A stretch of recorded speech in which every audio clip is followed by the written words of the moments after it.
Jadon Sancho because there's reports that Borussia Dortmund do want to bring him back next season, and they want to sign him permanently, and they're willing to pay 35 million for him. But the problem is Sancho's wages. Now, we know that he's on about 300K a week from Manchester United. And obviously, Dortmund are not going to be able to pay him that much money. That's not the model that they operate on, right? We all know that Dortmund want to get young players in for cheap and then sell them for profit. And I think Sancho has to realize that he cannot be expected to make that kind of money at any other club right now. Because, let's be honest, his time at Man United has not gone to plan. At Dortmund, before the move, was one of the best young players in the world. I thought he'd be like the English Neymar. And I still do rate Sancho. I think he's a very good player. And I think that it's more so Man United's fault why you haven't seen the best from him, because the systems that they've been playing since he signed for them have been trash. None of them tailored to his skill set. I don't understand how Man United are the biggest club in England, but they play like they're a bottom half or a mid-table team. It makes no sense. Like, why aren't they dominating games? Why aren't they dictating play? Why aren't they controlling possession? Why aren't they attacking more? How do you expect a player like Jadon Sancho to track back, chase the ball all damn game, and then want to just do counters? It doesn't make any sense. You shouldn't have bought him if that's the way that you wanted to play.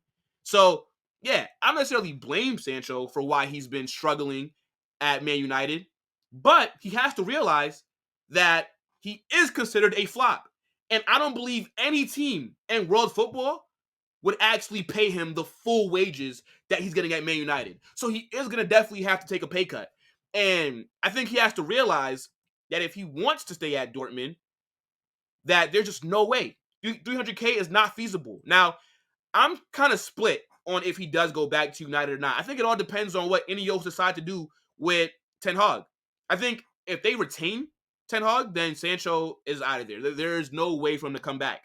But if they sack him, which I believe they will, because Ten Hag has been awful so far this season for Manchester United, couldn't get out the group stage for Champions League, got finished last, have been playing terrible football since he's got there, negative goal difference, or like what, +1 or 0?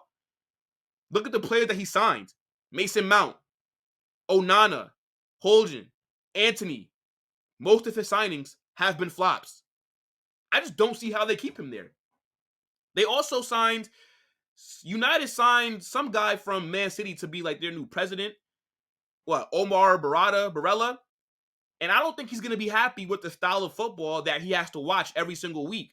And you know what it's like when owners come in that are new. They want to get their own manager. And Ten Hag is a part of the old regime. Yes, the Glazers are still there, but Ineos and Jim Ratcliffe are going to be the ones who are going to be running the operation side of the footballing part of it. So technically, it's like they have new owners. It's going to be a new structure, and I think Ten Hag will be sacked because there's nothing that he's done so far that leads me to believe that he should get more time, because I can't even trust him with the money. He spent 400 million, or maybe even close to 500 million, and their squad is still shit. The players that he's brought in are still not that good. So, yeah, to me, if Ten Hag is still United's manager, Sancho is going to have to look for a new club for next season, because if he's expecting to get paid 300K a week, you're not going to be staying at Dortmund. But I believe him being at Dortmund for another season could revive his career, and he can get a move. He can get another move to a big club. The guy's only 23 years old. He's not 30. He's not 40. He still has a lot of football left to play.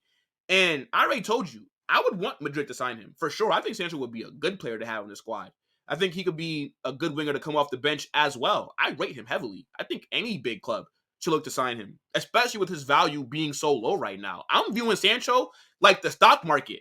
You know how when there's a good stock that starts to underperform? It's called buying the dip, right? So, for example, let's say if Bitcoin tomorrow, right? Bitcoin's probably at like 60,000 right now for one. If that drops to $10 tomorrow, you best believe I'm throwing like at least $500 on buying Bitcoin, because there's the potential that it could jump back up, right? Now, that's a bit of an extreme situation, but you guys know what I mean. You gotta buy low. And right now, the Jadon Sancho stocks are very low. They're dirt cheap. I'm going to invest right now because he is a good player. He will be back at a huge club. Dortmund are a big club, but let's be real. Dortmund are not a serious club, okay? They sell all their best players. They're not even trying to win trophies. They're just trying to make profit. Like, Dortmund are the equivalent of human traffickers. They're buying young kids, making them good, and then selling them to other teams for a lot of money. Like, come on. Like, let's just call it what it is. I think Sancho should stay there for one more year. Then next summer, not this upcoming summer, next, I think you will see big clubs coming back in for him. But I think he has to be very careful because you're one more bad move away from it just being over, bro. So you got to go to a team that plays the style of football that suits your skill set. Don't go to no team where you got to play counter-attacking football that would do that Manchester United. But I rate Sancho, though. And it's going to be interesting to see what happens this summer with him and Manchester United.